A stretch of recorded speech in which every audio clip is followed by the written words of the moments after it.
Tag करिएगा और follow कर लीजिएगा, ठीक है? ये हुए, धन्यवाद। और बताइए क्या सुनना चाहेंगे,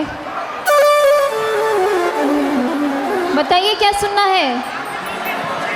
थोड़ा सा पीछे बाबू, ये कपड़े से बंधा हुआ गिर जाएगा। गाना बताइए, गाना।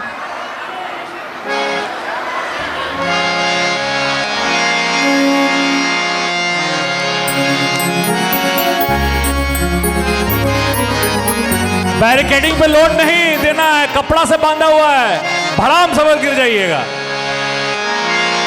राम जी से पूछे, राम जी से पूछे जनकपुर के नारी, बता बबुआ लोगवा देखता है नारी, बता बबुआ लोगवा देखता है नारी, बता बबुआ। राम जी से पूछे, राम जी से पूछे जनकपुर के नारी, बता बबुआ लोगवा देखता है नारी, बता बबुआ लोगवा देखता है नारी, बता बबुआ।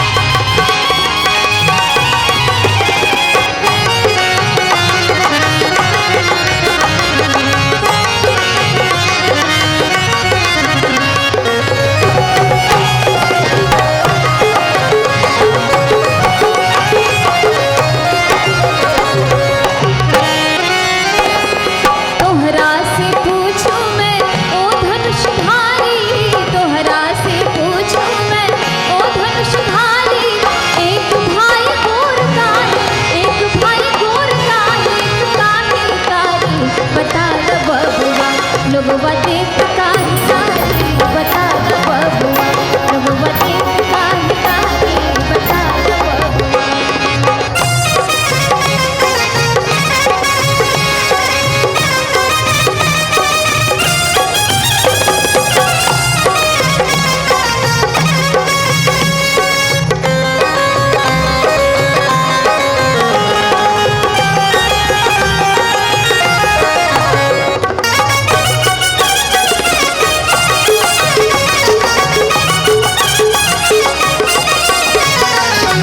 राजा दशरथ जी करेंगे होशियारी, राजा दशरथ जी करेंगे होशियारी, एक तामरत पर, एक तामरत पर तीन तीन को नारी, बता बबुआ लोगवा देखता है कारी, बता बबुआ लोगवा देखता है कारी, बता बबुआ।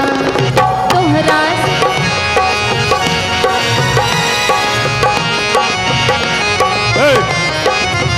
उधर होके थोड़ा भाई।